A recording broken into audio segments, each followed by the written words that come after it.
Come in. Welcome. I'm E.G. Marshall. Welcome to the sound of suspense. Welcome to the fear you can hear. Even before Phoenicians first sailed out of the Mediterranean and opened up the seven seas to mankind, the rolling waters of the world have boiled from their depths some of the greatest stories of adventure, romance, and mystery. And of all the stories dredged up from old Davy Jones' locker, I think my favorite is the strange and seemingly insoluble puzzle of what happened to the Annabella. How best to start the story? Oh, yes, of course, why not? Let's read from the log of the ship that found the Annabella becalmed in the doldrums. August 7th, 1865. Log of the Penguin, Captain Brisket commanding. No wind again this day as we drive through the doldrums, moving by paddle and steam to find becalmed a merchantman named Annabella. No answer to repeated hails sent Mr. Bascom to board her. His report as follows. Not a living soul aboard. The boat's still snug in the davits. The captain's table freshly set for 6. The crew's meal warm in the galley. All shipshape. The log records an uneventful voyage with no clue as to why she should have been deserted. Not a living soul aboard. Not even a rat. What can be the answer to the mystery of this ill-fated ship? I cannot even guess. I fear no one will ever know.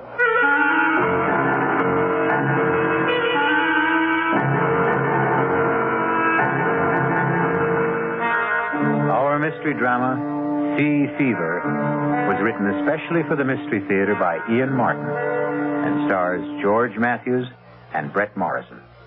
It is sponsored in part by the Kellogg Company, makers of Kellogg's Special K cereal, and by Anheuser-Busch Incorporated, brewers of Budweiser. I'll be back shortly with Act One.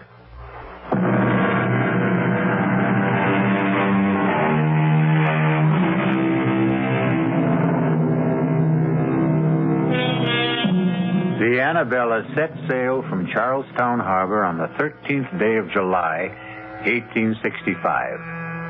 Her captain was Josiah Adams, a huge and forbidding giant of a man. And all the rest on board were as choice a crew of cutthroats, thieves, and murderers as you could set between bulkheads. There was one woman aboard and 19 men, including the cook and 2 passengers. And the mood of all of them was ugly. In the forecastle, the boatswain led the grumbling. I tell you, Briggs, I saw them. 6 of them, running down the after hawser like old Nick was after them. 6 of them, Briggs. I don't like it. When the rats leave a ship, it's a nasty sign. No, I don't like much about this ship. 7 men on the crew shanghaied, no cargo aboard, and sailing on the 13th. Still, the bay is good. When we get it. If we get it. Now, you don't think we're the owner of board? Oh, no. It ain't Mr. Ames that worries me. It's Captain Josiah Adams. Not much gives a turn, but he does. I'm big, but he'd make twice of me. More like an ape than a man. Strong as one anyway. Yeah. Or like a bull, as you might say, if the liquor hasn't rotted his vitals. He's got a scowl on him like the colic was at him. Colic? There's no colic that's eaten him. You ever seen him without his cap? Huh. How often does a forecastle hand see a captain bareheaded? What do you mean? It's when I piped Mr. Ames aboard. I went to his cabin to tell him the owner was on ship. He opened the door and I saw him. His head, bald as a white turnip, and his scalp as chewed up as the riptide off Chatham Light. I don't get you. They say he lost his last ship in Hudson Bay. He was washed ashore and found his way back to the States overland. The Indians caught him and... You mean... I scalped him. And he lived. You see? So that explains his sour face. He mightn't be a bad master at that. I wouldn't count on it. I think his heart is as black as his skull is white. Don't forget the rats. There's 4 bells. Your trick at the wheel. Let's not keep Mr. Peabody waiting. Come on. What more do you know? Why don't you ask the captain himself? I think you're full of wind. I'd best get to the helm. You're afraid to ask the captain, Briggs. Why don't you ask the mate? Just this way. Tell me, Mr. Peabody, where are we sailing with no cargo? Why did we have to Shanghai half a crew? Take a leg there, Briggs. You're late. 4 bells sounded and gone. Stand to the wheel. Aye, sir, Mr. Peabody. Mr. Peabody, sir. Yes? It's like I was wondering to myself, as it might be, where are we headed for, sir? Africa. The Gold Coast. I knew it. I knew it in my bones. You knew it? Why did you ask? It's blackbirding. That's what it is. Slave trade, ain't it? The slave trade is dead, I believe, Briggs. In America, legally. But not in Brazil. They still pay fancy prices in Brazil. That's what it is. I might have known. And if it is, would you object? Me? Not if the pay is high enough. One question, sir? Any further questions or answers you'll have to get from the captain. Mr. Ames or his fellow passenger, Mr. Rogers. After you've stood your watch. They're in the cabin if you'd care to risk it. Ah, sir. So it's blackbirding, eh? Just what Christopherson guessed.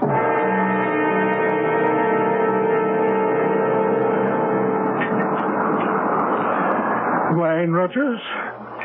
Sherry from Spain. Sharpens the appetite before dinner. Something will have to wet mine. This miserable tub rolls like a horse in mud. Well, you'll soon get your sea legs. A small need of them I'll have where I'm going. You'll need them to get there. To the Gold Coast, Mr. Rogers. The Gold Coast. Heat and dust and flies and traffic in human bodies. Slave trader Rogers. A fine job for a fine gentleman. Would you prefer a prison cell? The past is dead. I stole from you and was caught. You let me choose whether to rot in jail in poverty or in Africa in luxury. I chose the second. Now, in heaven's name, let's forget the first. Gladly. More wine. As much as you desire. There's no lack of it. Mm-hmm. More than enough for the voyage. If the captain doesn't drink it. Captain Adams prefers a lustier brew. He must be the biggest man I've ever seen. And that head... I wouldn't refer to it in front of him. He's tender about that scalp pit. I wouldn't blame him. How he ever survived. A tribute to his magnificent constitution. The man is all steel. Not all. What? No, he has at least one soft spot. You mean his wife? Well, you know, the old legend is that it's bad luck to have a woman aboard. A woman aboard? Are you trying to tell me that Mistress Adams is aboard this ship? Why, of course. I thought you knew. This is no place for a woman. Oh, damn it, Rogers, I won't have it. The woman must be put ashore. I want to talk to the captain immediately. If you want the captain, you'll find him on the bridge. How do you know? My reputation as a ladies' man, Mr. Ames, remember? I make it a point to determine first when the lady is available. You better be joking, Rogers. I wouldn't give that for your life if Captain Adams discovered you toying with his wife.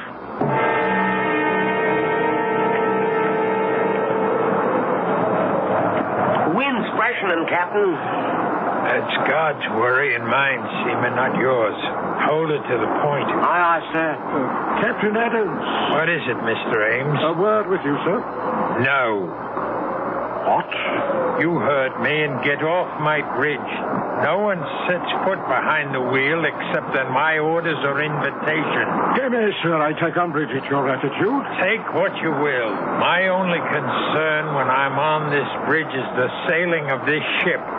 Now, Now, will you take yourself off it? I'll meet you after the watch. 6 bells in the saloon, and you can have your word with me. I'm afraid that's not good enough, Captain.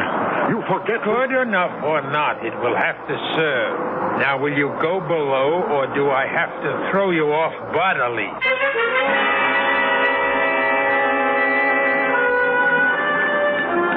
What time is dinner, Cook? Oh, Captain says 6 bells for you and Mr. Rogers and the mates.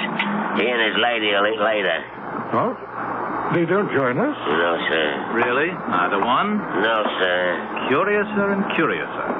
Why is this lady so afraid for us to meet her? I couldn't care less. She won't be with us long enough to trouble about it. Well, still, it's intriguing. Whitey, you've shipped with the captain before. Is it always like this when his wife is aboard? Mistress Annabella has never sailed with the captain. Ah, till this time. And this time will be a short voyage. Tell me, Whitey, what does the lady look like? Is she fair? Dark? Whitey, you talk too much. This is the last time I warn you. Now, hustle those old bones of yours to the galley and tend to your own affairs.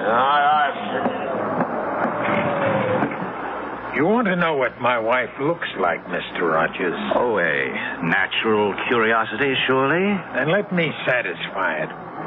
Once and for all, Annabella is as lovely as I am ugly. Ah, and we are not to meet the lady? No, we dine alone, tonight and always.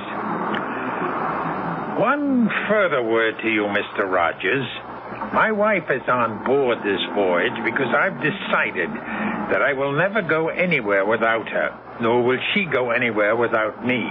We cling to ourselves, Mr. Rogers, and need no other companionship. I want you to understand this very clearly. You need have no fears for your wife's privacy. But by tomorrow, I want her off this ship. What? I'm ordering you to turn about. You could have saved time and trouble had you let me tell you earlier on the bridge. Turn about for where? Back to port. I don't want your wife on board. This voyage has begun. The course is set, and it will not be changed. May I remind you, Captain, that this is my ship? This is my ship, Mr. Ames. My ship. From port to port. Your ship in the harbor, mine on the sea. My ship. Here I give the orders. Here I expect to be obeyed. In the name of all that's reasonable, man, in view of our business, can't you see this is no place for a woman? There's only one place for Annabella. My wife remains at my side. But on a slave ship. By my side, do you hear? By my side. Now, we'll hear no more of this. For by the living God, owner or not, I'll clap you in irons. So began the voyage of the Annabella. Distrust and fear below and 'tween decks, with bad luck hoping in the shrouds like a storm gathering. Her bow cut the water with good speed, but it was towards the wake the crew's eyes turned. For the legend is that Davy Jones swims the wake of any vessel marked for his locker on the bottom of the sea. I'll return shortly with Act 2.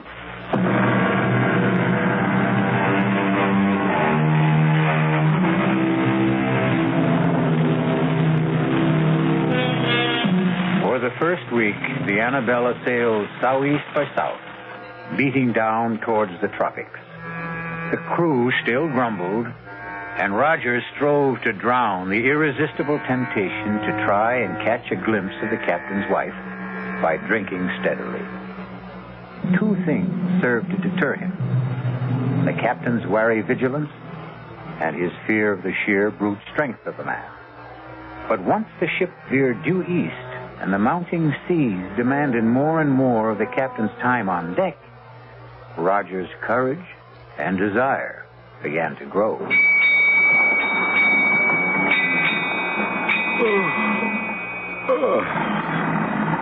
Well, it's time to turn in. Really? What time is that? 8 bells. I'd take a turn on deck if the sun wasn't down. Step. I'm for my bunk and a book. And you? Oh, the only book I care to open is the closed one that lies astern of us. If you're wise, you'll steer clear of both the captain and his wife. And that Spanish sherry, it's stronger than it seems. Good night, Rogers. Good night, Mr. Ames. Oh, good evening, Captain. Off for the bridge. It's making up some dirty weather out. I won't sleep much this night. Batten down tight, Mr. Ames. We may be taking some seas. Are you now for bed, Rogers? No, Captain, I'm not quite finished the bottle. I'd take it with me to my bunk if I were you. You'll be safer on your back when the swells begin to lift. Aye, aye, Captain. But you'll bring us through safe and sound, won't you? I won't leave the bridge till I know all's secure. I want you to sleep sound this night, Rogers. Who mans the wheel, Mr. Peabody? Paget, sir. Soundest hand we have. And the second mate mans the bridge? Aye, aye, sir. Good enough. Follow me aft. Right, Captain. Here. Help me to move this hatch. Here. That's well enough. Now batten down tight when I've dropped through. Make sure she's watertight. Aye, aye, sir.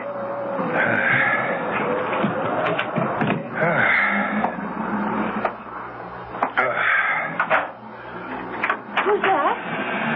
Who's there? Oh, Josiah. I thought you were going to the bridge. I intended you to think so, Annabella. Disappointed to find me back so soon? Disappointed? No. But how did you come back? Through the stern hatch. But why? I had my reasons. You're sure you're not disappointed that I returned? No, dear. You don't find it lonely shut in here in the cabin? Well, sometimes.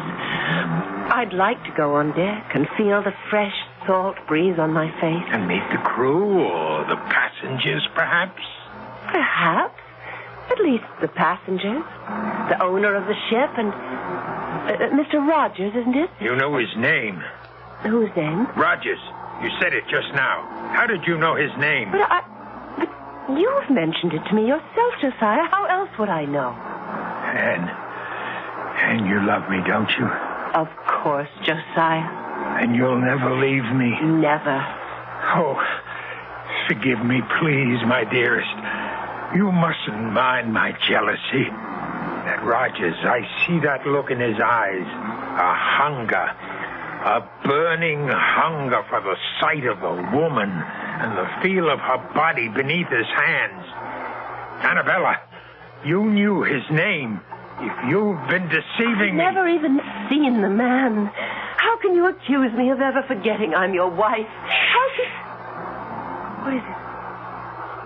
Someone's coming to the cabin. Who is it? I don't know. Who is it? Josiah, what's in your mind? Whoever it is, I swear.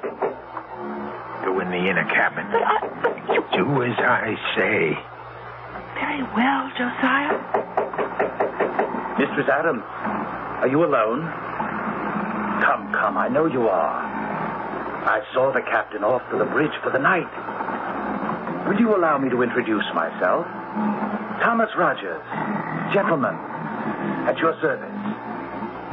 Can I persuade you to share tonight's vigil and join me in a glass of sherry?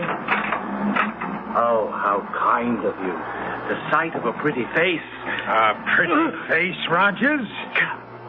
Captain Adams. Mine was not the face you expected to see. Oh, you see, I thought you'd gone to the bridge. So you did. Won't you come in? Well, I think I said come in.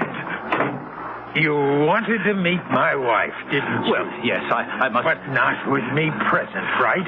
Believe me, Captain, you do misunderstand. Oh, no, Rogers. The misunderstanding is all yours. Your first sea voyage, you said. You should have said your last. No. In the name of God, my wife. Do you hear me? Mine, and no one shall touch her but me.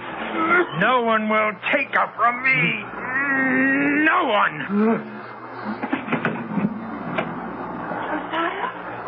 happened? I heard...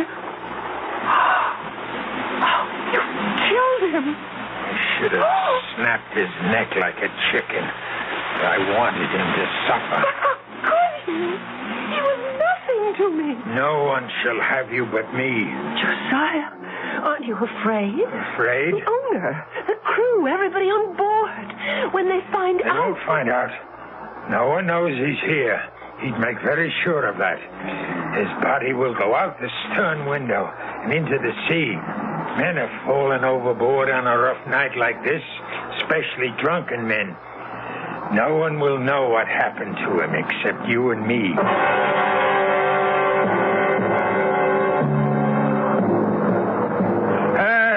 Trim her a little, Briggs. You're losing wind. Bring her nose up, man. God, Rush, you for a clumsy fool.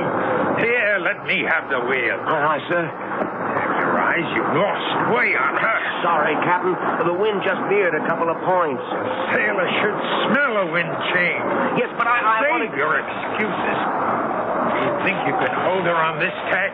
Just try me, Captain, sir. Here, then. But keep her running, all right? Yes, Mr. Ames. Like a word with you below. I can't leave the bridge. Have I your permission to join you? If you insist. Searching for you, sir. I thought you were below. Are you in my cabin? Well, I knocked at the door. There was no answer. Are you inside? Of course not. It's not my custom to invade the privacy of others. My wife is resting. I didn't want her disturbed. What is it you want? Can we get out of this cursed wind? I don't want to leave the wheel. This fool handles it like a landlubber. You can trust me, Captain. I wonder. Come after the taffrail, Mr. Ames. Lead the way, Captain. Over here on the lee side, you'll find the breeze a little more to your liking. You know, I've been concerned since Mr. Rogers' mysterious disappearance last night. Mysterious? A drunken sot who never found his sea legs? I warned him to steer clear of the deck. We did every mortal thing we could to find him. Yes, I know. But without him now to leave as my agent on the Gold Coast, Go on. Well, it's deuced awkward. Without someone to recruit the next batch after we leave, there's little point in continuing on. So, you think we should put back for America? Or the nearest port where I can pick up a suitable man for replacement. And perhaps put my wife ashore. Well, since you mention it, I don't trust women too much in a business like this. They talk too much. Just drop her at whatever port we touch. Well, I should be glad to make sure she's suitably settled, if you wish it. If I wish it. Do you take me to be mad, Mr. Ames? Mad? Why, believe me, sir, nothing... Don't you think I see through your childish subterfuge? Leave Annabelle with you while I sail off to the ends of the earth? No, please, You, too, trying to steal her away from me. But you can't have her any more than Rogers could. Captain, your wife means nothing to me. I'll make sure she doesn't. Just as I made sure with Rogers. Then it was you who... Yes, I killed him with these two hands. And he disappeared. Just as you will. No! She's mine. Only mine. No one can have her but me.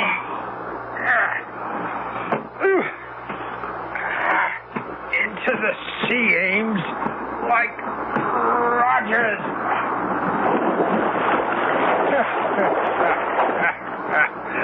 The sea can hold her secrets. You all right, Captain? I thought I heard it. Briggs, I told you to mind that wheel. Well, I put the lash on it, sir. I thought I heard a cry, and Said I could trust you. Well, you can, sir. Well, where's Mr. Ames? He's left. Why? Well, it was just that I thought I heard a splash, and... Oh. You can trust me, sir. No, Captain. No, let go. I wouldn't trust you with the wheel. No. Captain! I wouldn't trust you with my life!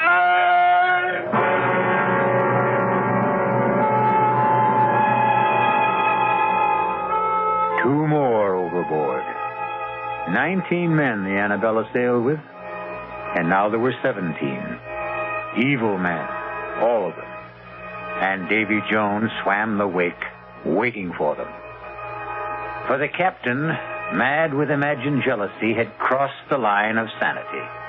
His obsession convinced him that he would know no peace till everyone on the Annabella was gone, save himself and his wife. I'll be back shortly with Act 3.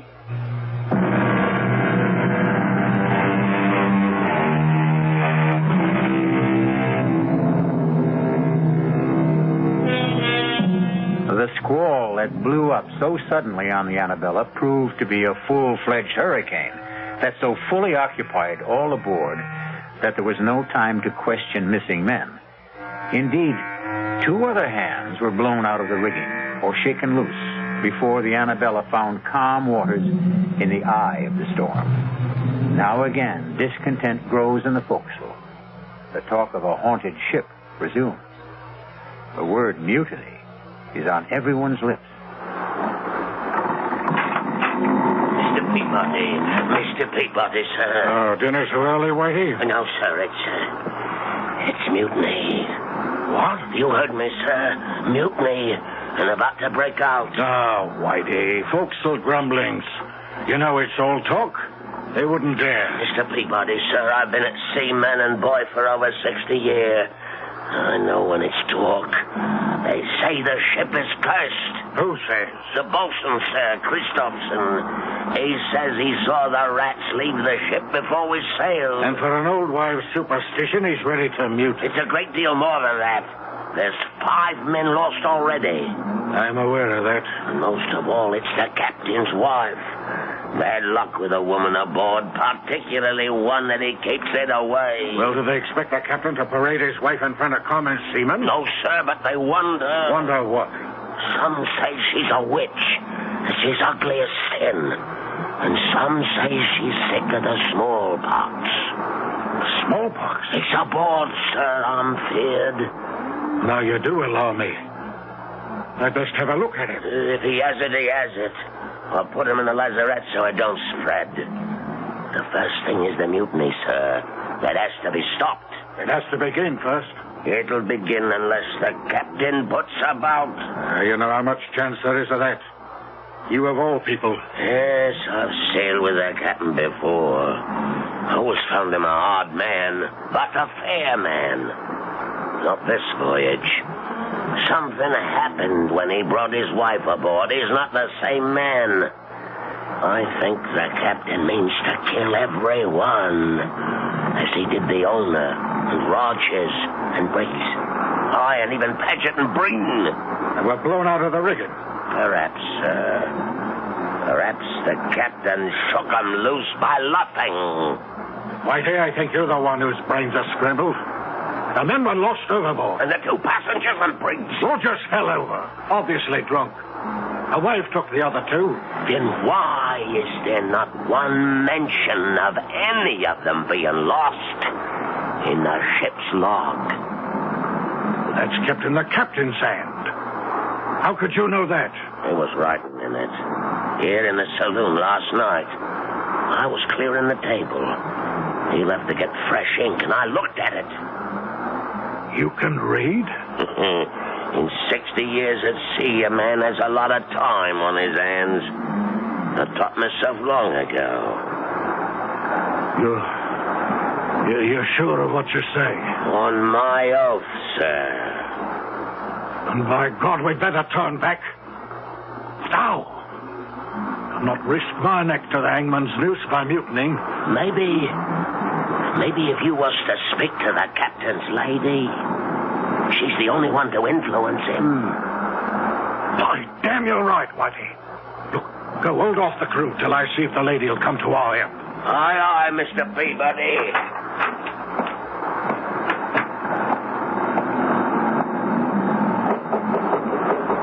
Mistress Adams? Mistress Adams? It is Mr. Peabody, first mate under the captain. Can you hear me? Mistress Adams? I wouldn't disturb you, but the matter's urgent. Mr. Peabody, may I ask what you are doing? Captain, I wanted to talk to your wife. My wife is indisposed. She's a poor sailor, and these last days have worn her out. How dare you disturb her? I felt the matter urgent. Attend me in the saloon, Mr. Peabody. First, let me see to my wife. Aye, sir.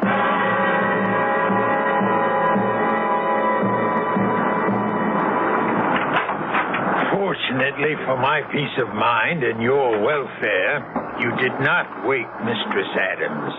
Now, why did you wish to see her?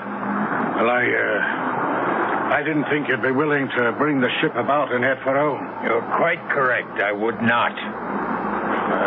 Feeling sure of that, I hope to enlist Mistress Adams' aid in persuading you to change your mind. That was the only reason you chose to disobey my orders? That no one was to approach my wife? What other reasons? What other, indeed? Why would you be so anxious to turn for home, Mr. Peabody? Because otherwise you face a mutiny, Captain. Mutiny? Damn. I could ask for nothing better than to cut down some of the forward scum. If I didn't wear my pistols at all times, I'd have a knife between my ribs before this. Mutiny, eh? And if they do, where do you stand, Mr. Mate? I'm an officer, sir, but unarmed. We'll remedy that. Fetch the second mate while I break out the arms.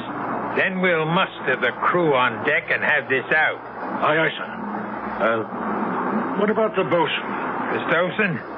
No. I won't put firearms in his hands. The three of us can stand them off.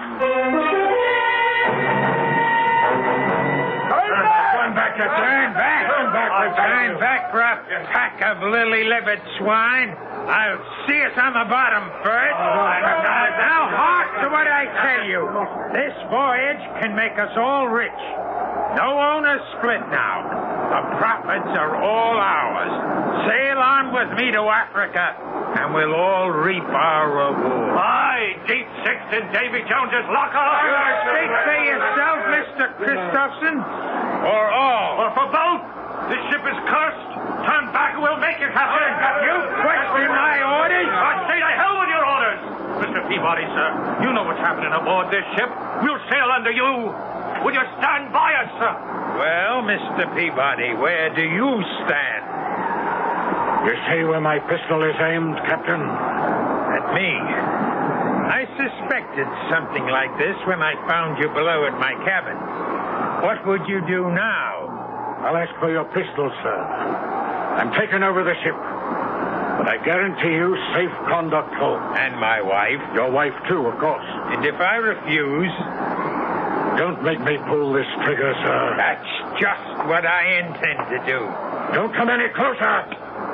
You fool!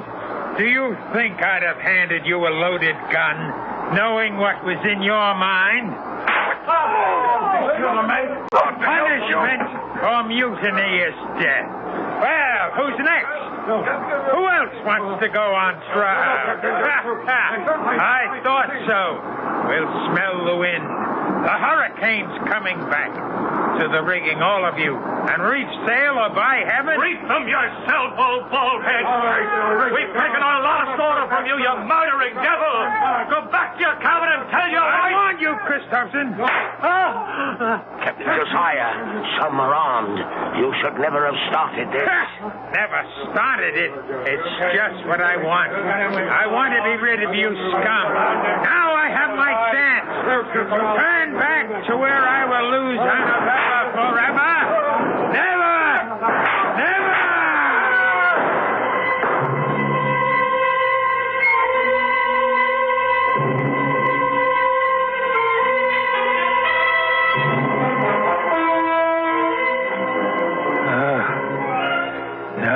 tough affair, Whitey. In the wake of the storm, we'll lie here wallowing in the doldrums for God knows how long. It's as well, sir. There's scarcely enough men left to sail the ship. Well, what there is dog-tired and half alive. How many left? Timmins died this morning.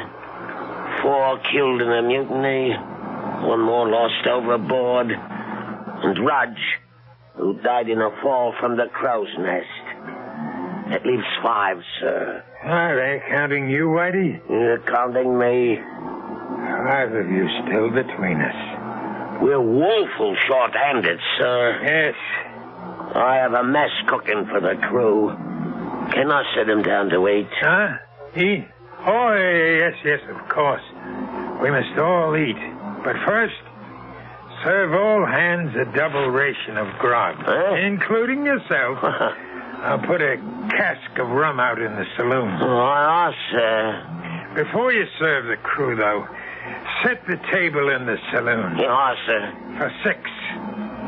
For 6, Captain? Certainly. The passengers, the 2 mates, myself, and my wife. Oh, at last, my darling, I can bring you to the table as befits a captain's wife, for they're all dead. We have nothing to fear from them anymore. Only 5 left, and they'll be gone soon, Annabella. You understand, don't you?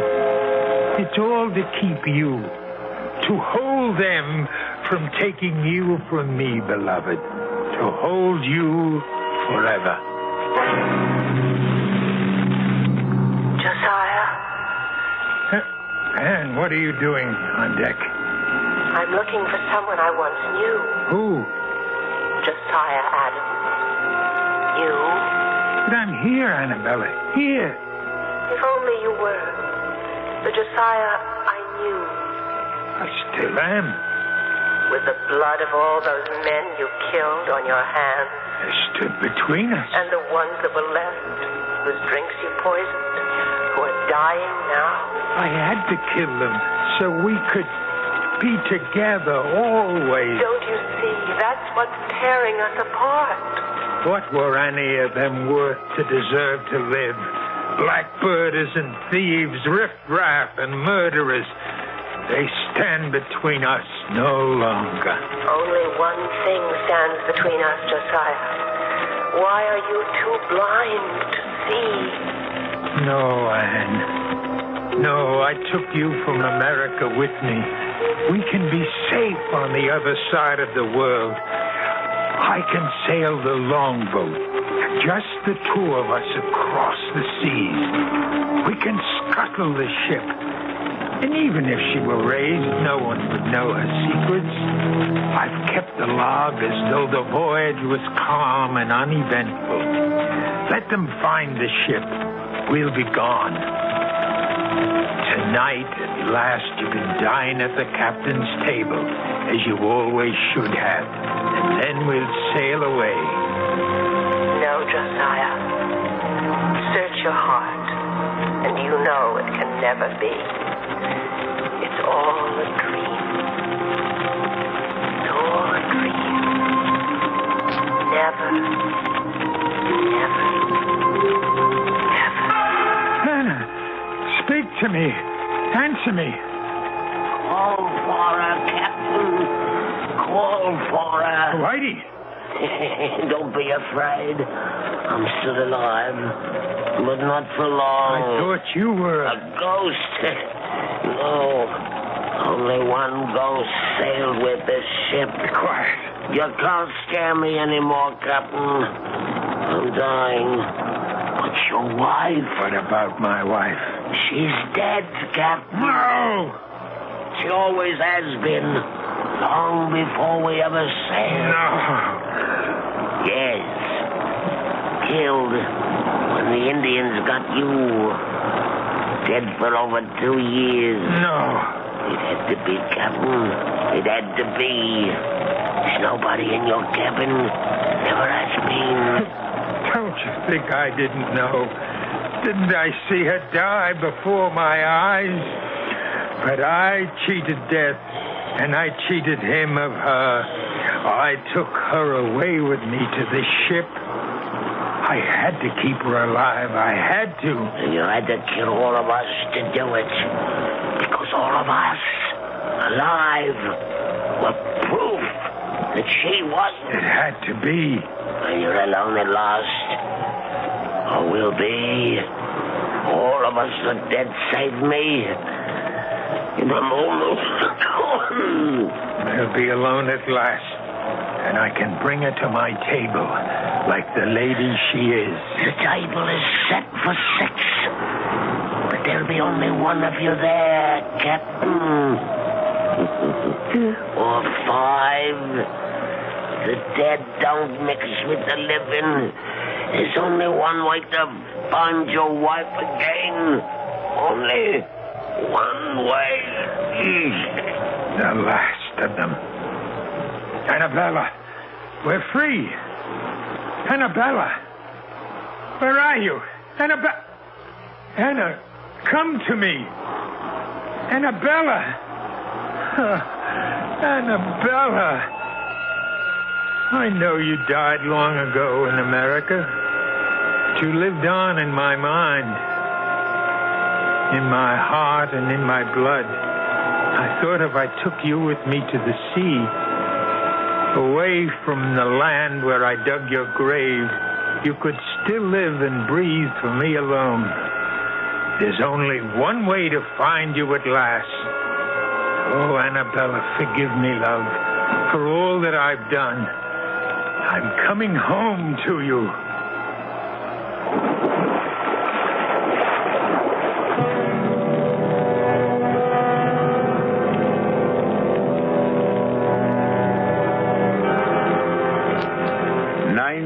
Men sailed with the Annabella, and 19 men went to the bottom of the sea. The ship weathered all the storms, but then a ship is a woman, which only goes to prove that on land or sea, the ladies have the better instinct for survival. I'll be back shortly.